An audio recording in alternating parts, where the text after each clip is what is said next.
আসসালামু আলাইকুম। তো আপনারা দেখতে পাচ্ছেন যে আমার যে বাচ্চাটার বয়স ছিল ৪ দিন আগে আমি ভিডিও দিয়েছিলাম যে রানীক্ষেত ভ্যাকসিন করা শেষ।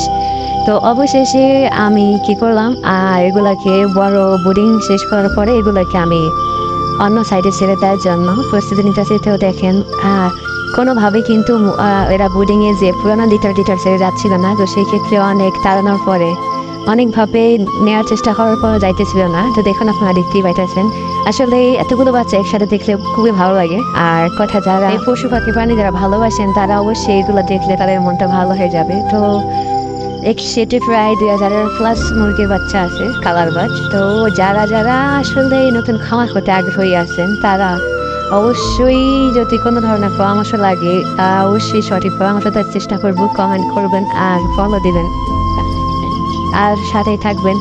যে যেখান থেকে দেখতেছেন যে কোনো প্ল্যাটফর্ম থেকে দেখতেছেন সেইখান থেকেই কমেন্ট করবেন বা মেসেজ দিয়ে জানবেন, SMS করবেন, ইনবক্স করবেন যে আপনাদের কোন ধরনের পরামর্শ চান, আমি কোথা থেকে বাচ্চা নেই, কোন খাবার খাওয়াই, কোন কোম্পানির বাচ্চা আমি আসলে লালন পালন করি, কোন কোম্পানির বাচ্চা আমি নেই, কোথা থেকে নেই, কত টাকা পিস নেই, কীভাবে নেই, আমি সবগুলোই আস্তে আস্তে ভিডিওর মাধ্যমে দেখাবো। তো দেখেন অবশেষে আমি সবগুলো এক সাইডে নিয়ে আনিছি।